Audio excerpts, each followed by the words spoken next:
Ah, il n'y a pas de femme dans cette église? Je retire alors mes souhaits.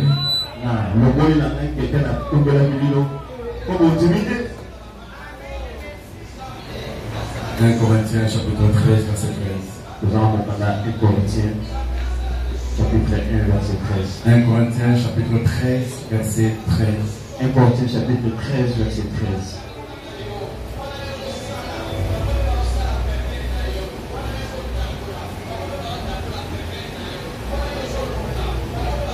Nous cherchons, nous tenons debout pour faire la lecture. 1 Corinthiens chapitre 13 verset 13. 1 Corinthiens chapitre 13 verset 13. Nous attendons.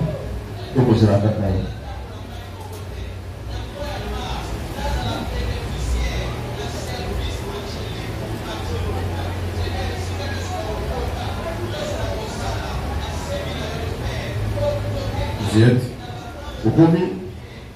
Nous lisons le Seigneur. Maintenant donc, ce trois choses demeurent.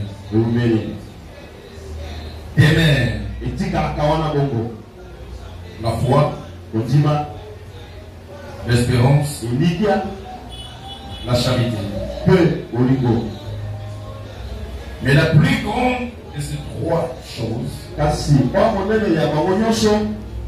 c'est la charité. Nous acclamons pour la parole du Seigneur. Asseyez-vous. Je vais lire pour vous. Matthieu chapitre 22. Matthieu chapitre 22.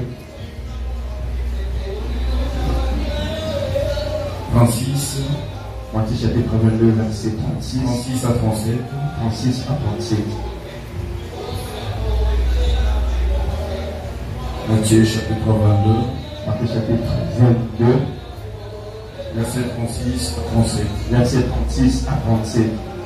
Maître, quel est donc le plus grand commandement de la loi? Jésus lui répondit, tu aimeras le Seigneur ton Dieu de tout ton cœur, de toute ton âme et de toute ta pensée. Le Seigneur bénit sa parole. Nous voulons parler cet avant-midi sur ce que j'intitule que ces trois choses demeurent.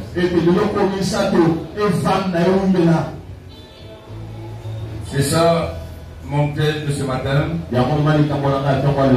Que ces trois choses demeurent.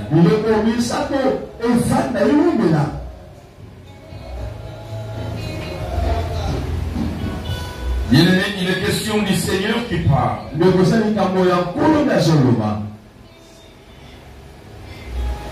Il dit si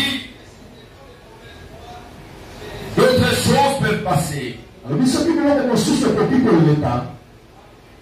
Et si nous pouvons nous en passer de plusieurs choses,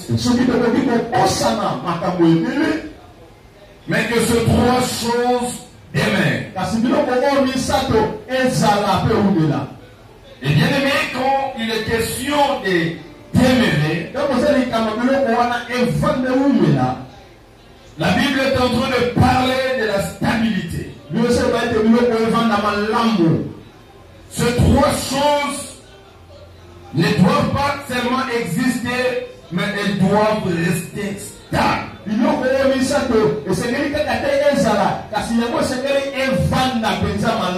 quelles sont ces trois choses? C'est la foi, c'est l'espérance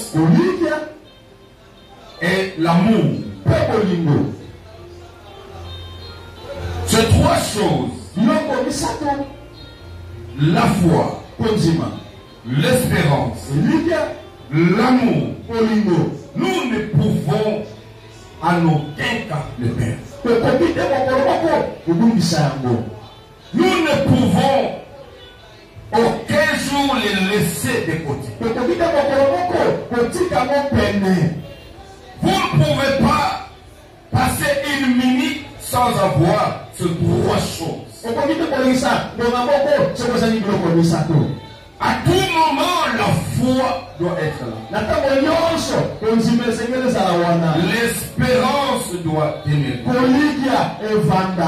Et l'amour doit primer.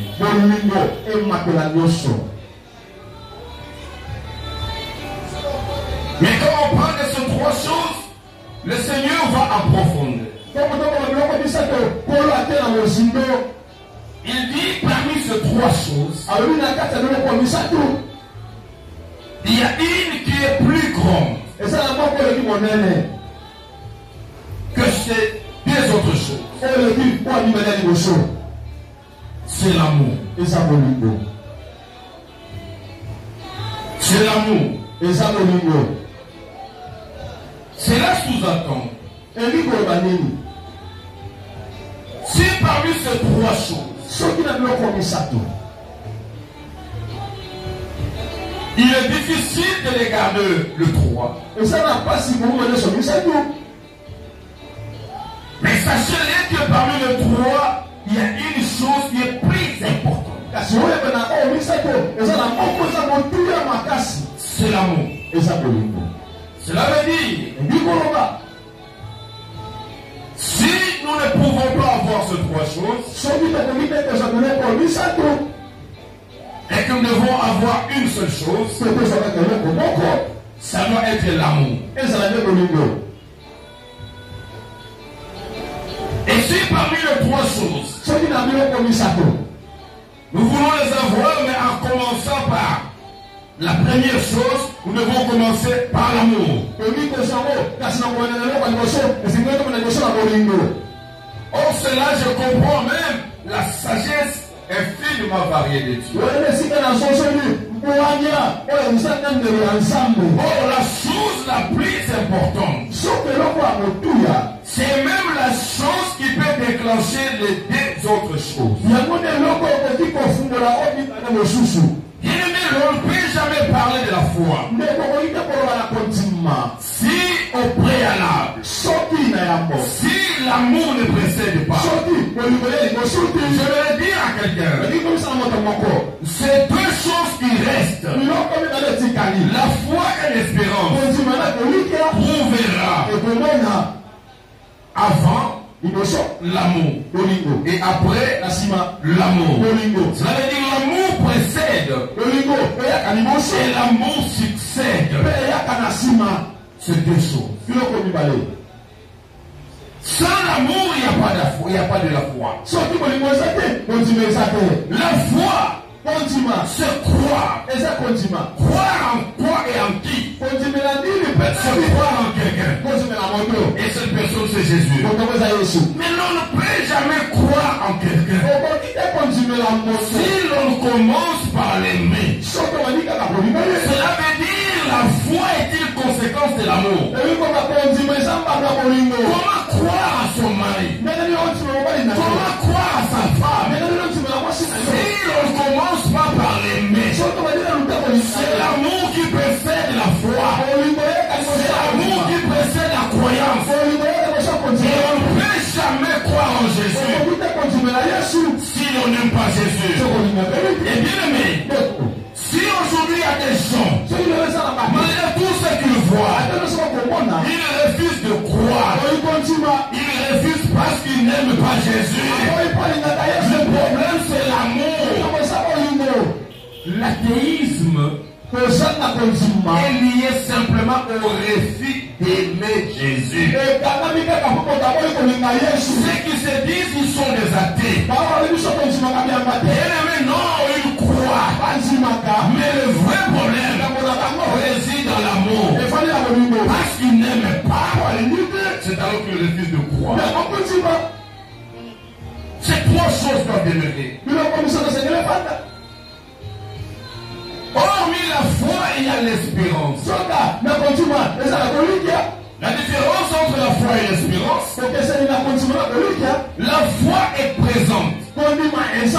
Mais l'espérance, c'est l'avenir.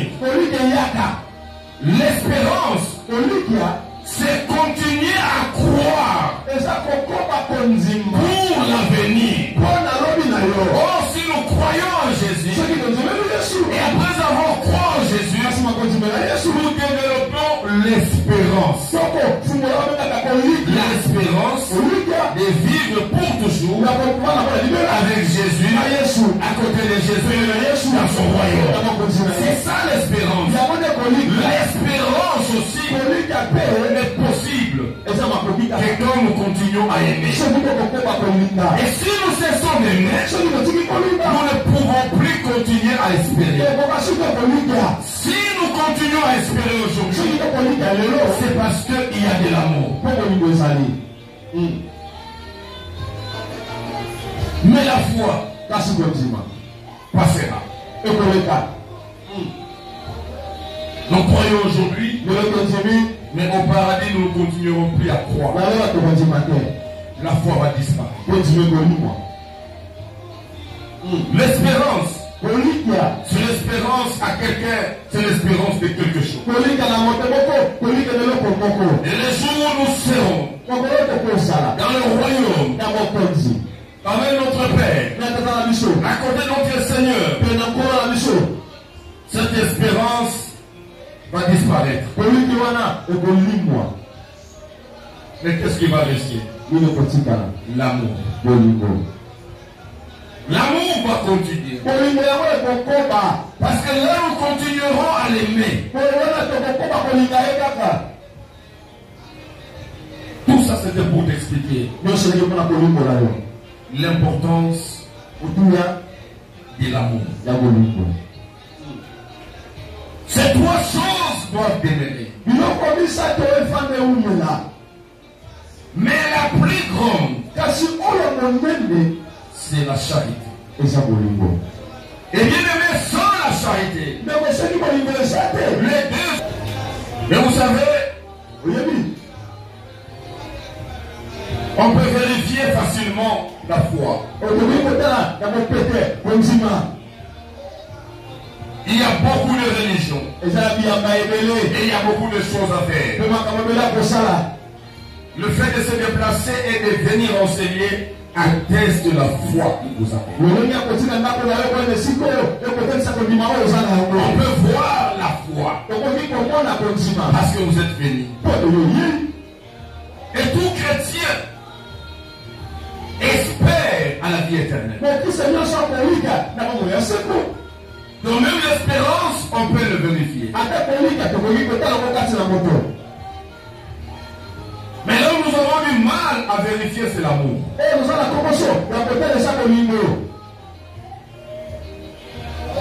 Parce que l'homme peut faire semblant d'aimer. Et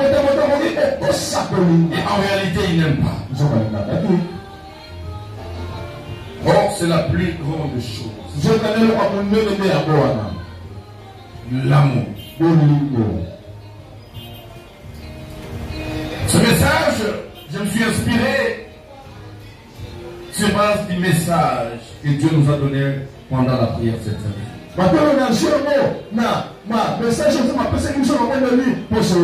Le Seigneur est en train de crier le problème de l'amour.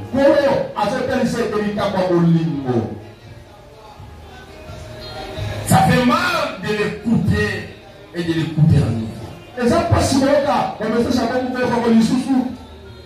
Ce sont des choses que l'on ne veut pas forcer, mais ça devait être automatique. Parce que c'est l'expression même de la chrétienté.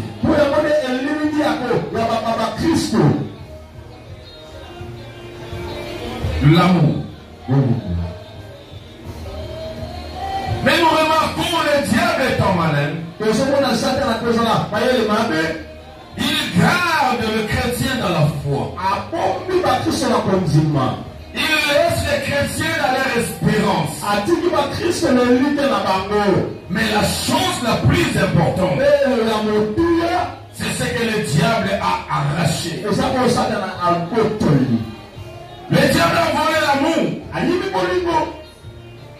Et les chrétiens pensent garder la foi et l'espérance.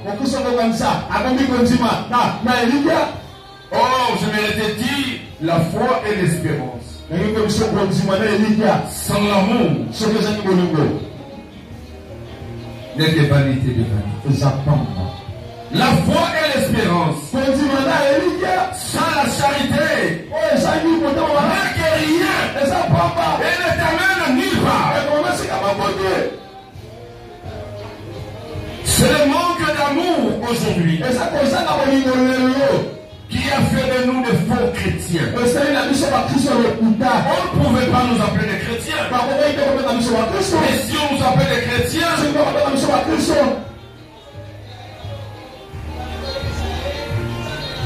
c'est parce qu'en nous, il y a encore la foi. Il y a encore l'espérance. Et c'est des choses trompent. Et c'est des choses font de nous le faux chrétien. Parce que la chose la plus importante, c'est même l'essentiel. La foi, plutôt l'amour, n'y est plus. C'est ainsi que ce matin, je suis venu m'entretenir avec toi tout autour encore de l'amour.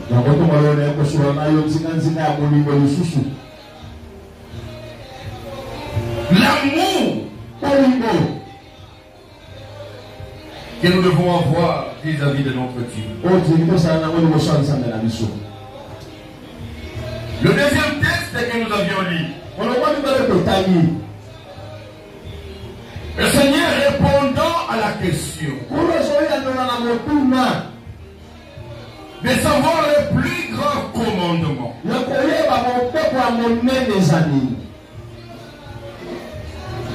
Si ces trois choses devaient demeurer, si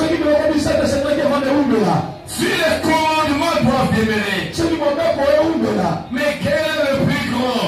Quel est le commandement à ne pas et jamais négligé? Le Seigneur va dire, tu aimeras le Seigneur ton Dieu de tout ton cœur, de toute ton âme, de toute ta pensée, lui ajoute même de toute ta force. Non seulement tu vas aimer, mais de quelle manière tu dois aimer? C'est le premier. Tu aimeras. Et quand il vient parler du deuxième, il parle toujours de l'amour. Donc même en face de l'amour, le premier amour, ce n'est pas l'amour que nous devons avoir vis-à-vis du prochain. Mais d'abord c'est l'amour que nous devons avoir vis-à-vis de Dieu. Tu aimeras. Tu aimeras l'Éternel ton Dieu de tout ton cœur, de toute ton âme et de toute ta pensée. Ça, ce sont les trois dimensions de l'homme. On parle de son cœur qui est dans son corps. On parle de son âme. Et on parle de ses pensées qui sont liées à son esprit. Il voulait simplement dire, tu aimeras l'Éternel ton Dieu de tout ton corps, de toute ton âme et de tout ton esprit. Cela veut dire tout ce qui compose toi, tout ce qui est à toi, tout ce qui te revient, ce qui fait ton nom. Tu aimeras Dieu totalement avec ça.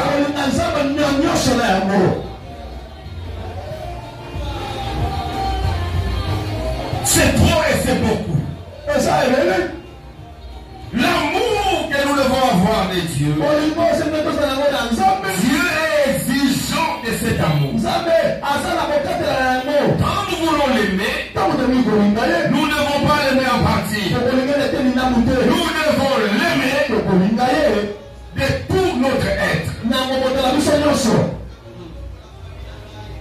de tout notre être. C'est vrai. Quand on aime, on aime au niveau de pensée. Ce qui fait que partout où tu es, tu verras l'amour de l'homme et la femme. L'homme peut être au travail, mais pendant qu'il est en train de travailler devant sa machine, et tout le monde ne voit que l'homme. Oh, pendant qu'il travaille, ses pensées, il est en train de penser à sa femme. La femme que personne ne voit. Mais pendant qu'il est au bureau, il a appelé sa femme au bureau. Au niveau de ses pensées, il commence à penser à sa femme. C'est une expression d'amour.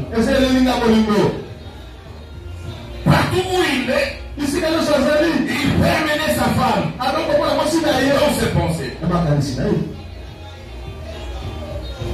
Il doit l'amener dans son âme. C'est ce qui fait que l'âme pousse à parler, l'homme à parler. Le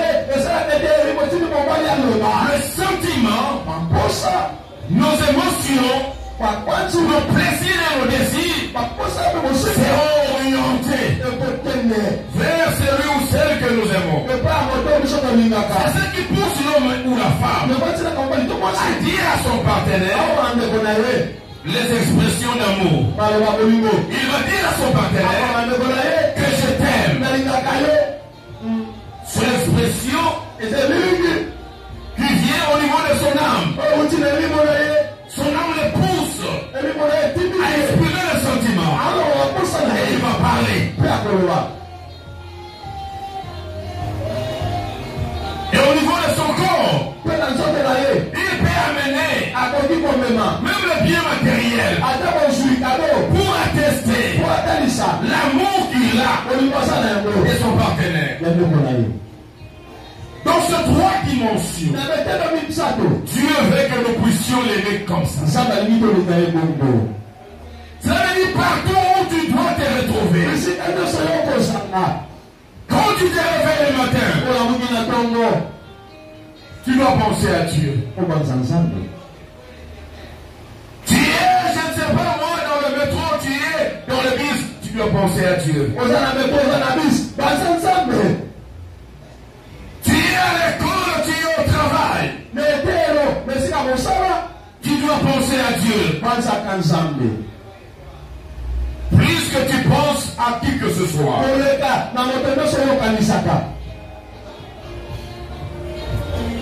L'amour que tu as de Dieu doit bousculer ton âme. Tu regarderas Dieu. Quand tu peux regarder devant le miroir, tu peux regarder ta femme comme dans un miroir. Tu commences à lui dire comment elle est belle. Comment tu l'aimes. Et aimer Dieu au niveau de l'âme, c'est pouvoir en regardant Dieu.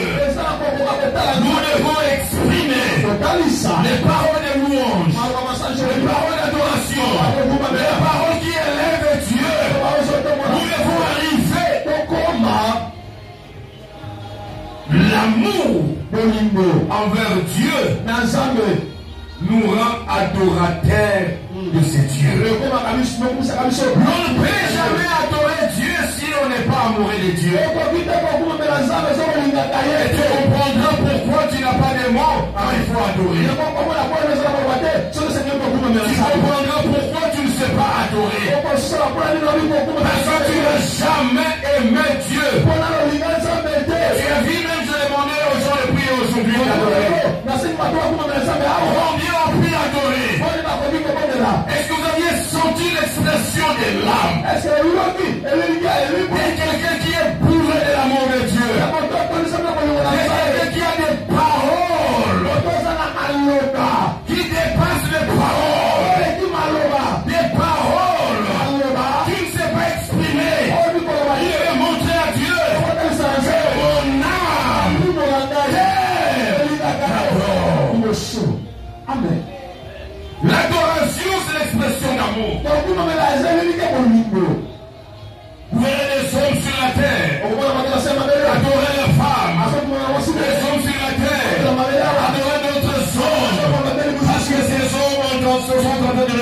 banque. Il compte bien les banques. Et l'homme est en train d'adorer. Il est en train de charmer son égal.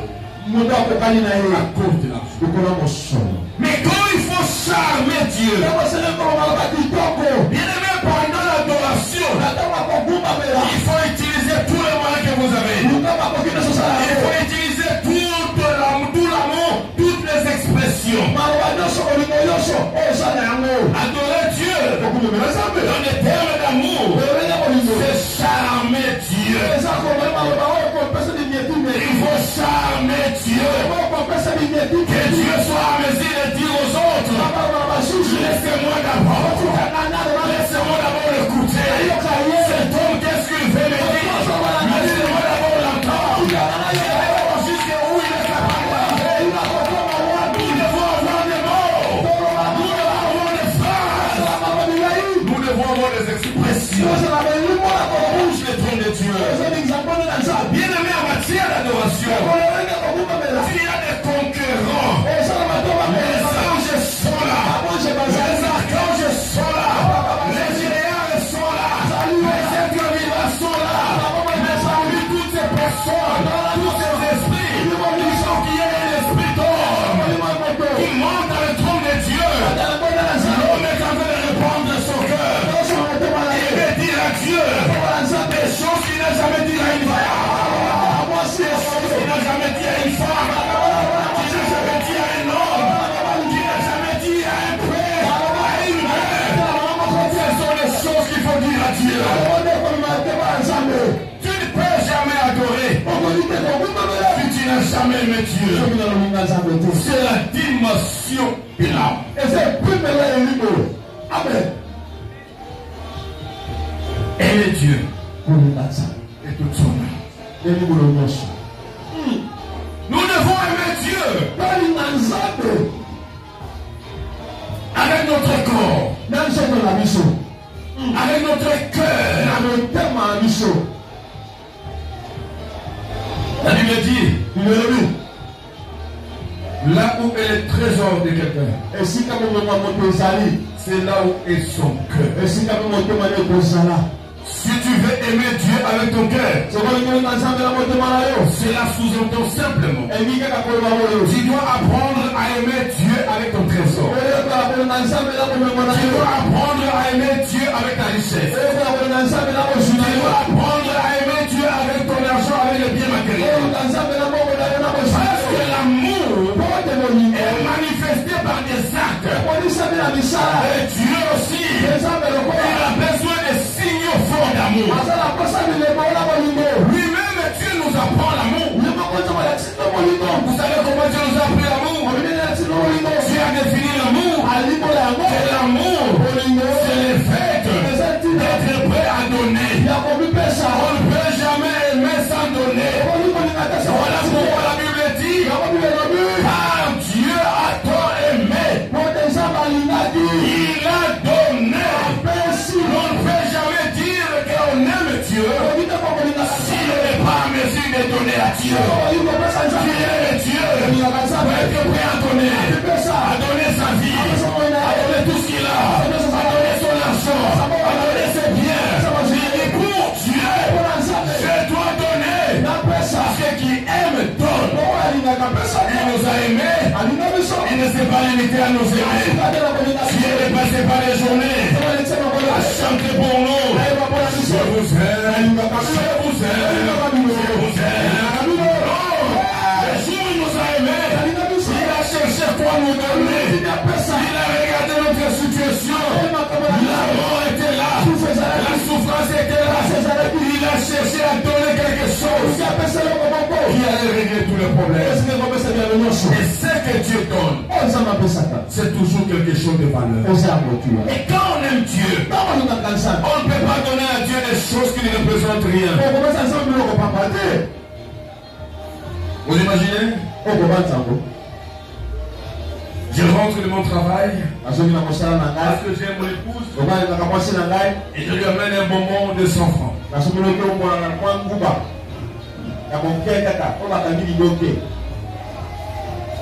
Il dit, chérie, j'ai un cadeau à te donner. Ça, c'est au nom de l'amour. Il dit, je dis, il s'est frotté les mains. Il dit, en tout cas, c'est quelque chose de bon aujourd'hui. Peut-être qu'il va me donner un contact pour ma nouvelle voiture. Il me donne un bonbon d'essence. En tout cas, les femmes courageuses vont te dire, en tout cas, tu m'as appelé pour ce bonbon seulement. C'est tout ce que tu m'as donné. Parce qu'il regarde ce que tu as, ce que tu es capable de faire, et ce que tu lui donnes. Ça va donner l'impression de l'insulte que d'un cadeau. C'est de cette manière-là que toutes les fois que nous pensons tourner à Dieu, nous insultons Dieu. Parce que ce que nous donnons à Dieu ne représente pas l'amour que nous avons de Dieu. Nous devons aimer Dieu de tout notre cœur. Toute ta vie, tu dois être prêt à donner à Dieu ce que tu ne peux pas donner à ta femme, à ton mari, à tes enfants, à tes parents. C'est ce qu'il faut donner à Dieu. Tu aimeras l'Éternel ton Dieu. Tu aimeras l'Éternel ton Dieu de tout ton cœur, de toute ton âme, et de toute ta force, toute ta pensée. Que ces trois choses demeurent. Que ces trois choses demeurent. Et je suis venu ajouter que la chose la plus importante demeure plus. Demeure plus.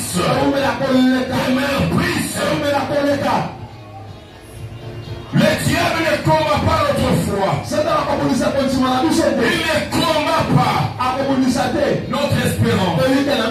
Mais ce qu'il combat, c'est notre amour. Oh, dans ces temps de la fin, le Seigneur nous a prévenus que l'amour de plusieurs se refroidira. L'amour de plusieurs. Est-ce que tu as encore l'amour? Je viens de te le démontrer. Et prenez-y de ton âme. Nous avons des chrétiens aujourd'hui à court de passe. Même 2 minutes d'adoration. Il ne sait quoi dire à Dieu. C'est parce que tu n'es jamais tombé amoureux de Dieu. Les jours où tu tomberas amoureux de Dieu, tu commenceras les yeux ouverts ou fermés, tu verras ces dieux, tu verras ces merveilles. Amen. Tu n'as jamais vu la taille de Dieu. Mais commence simplement à l'aimer. Tu verras la taille de Dieu. Et chaque fois que tu seras en train de l'adorer, tu lui diras comment il est. Parce que tu le vois. Celui qui aime va voir Dieu. Le Seigneur se révèle à ceux qui l'aiment. Si vous ne l'aimez pas, il ne va pas se révéler. Tu verras. Tu verras sa grandeur. Tu verras sa bonté. Tu verras son amour qui est le premier. Oh, nous venons en deuxième plan. Le premier à nous aimer, c'est Dieu. L'amour, c'est une obligation pour nous. C'est un devoir de réciprocité. Parce que Dieu a été le premier à nous aimer. Mais nous avons des chrétiens aujourd'hui qui ont tout, sauf l'amour. Et quand vous lisez 1 Corinthiens 13, nous avions lu seulement le verset 13, mais quand vous lisez à partir du premier verset, on est en train de tout expliquer. Que même quand vous sentez maîtriser toute la science, vous avez toute la connaissance. Vous parlez les hommes des hommes et les langues des esprits.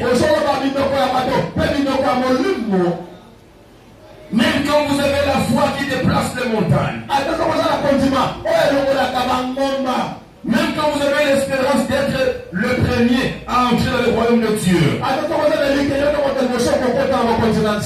Si vous n'avez pas la foi, tout ça ne sont que de bruit. Si vous n'avez pas l'amour, tout ça ne sont que de bruit. L'amour. L'amour de Dieu.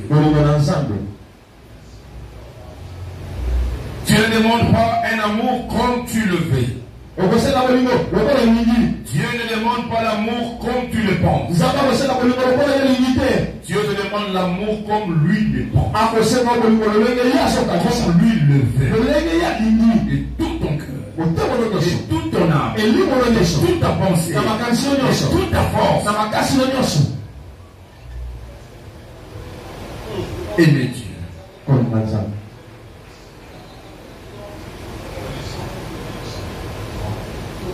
L'amour de Dieu.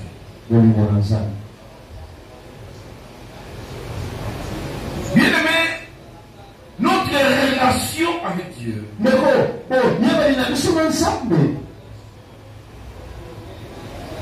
est assise sur l'amour.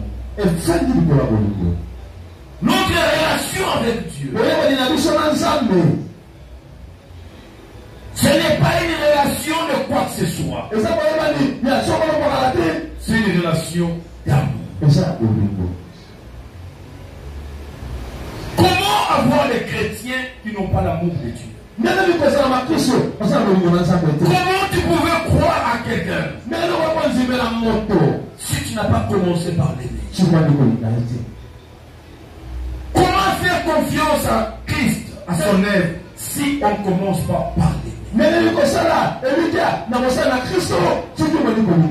Notre relation, c'est une relation d'amour. C'est une relation d'amour.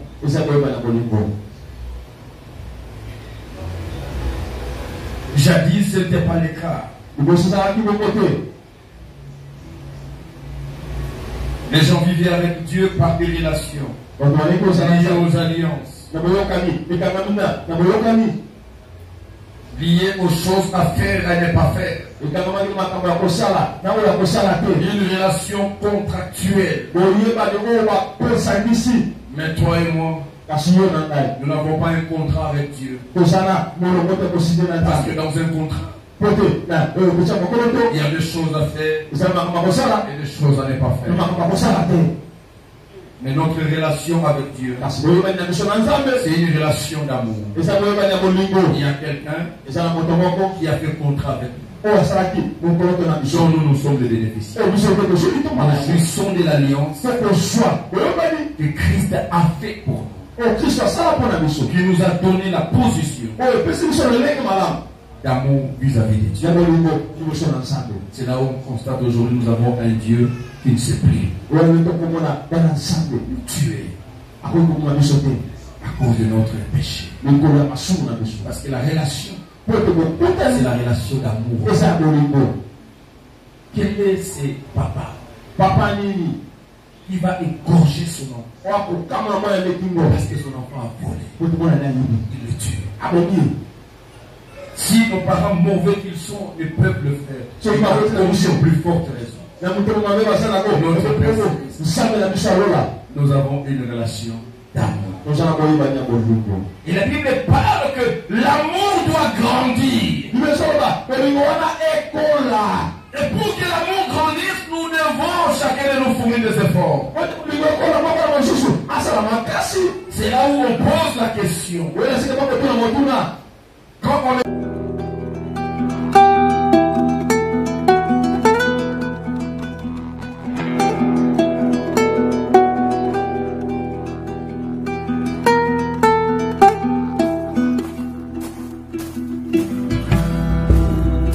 Thank you.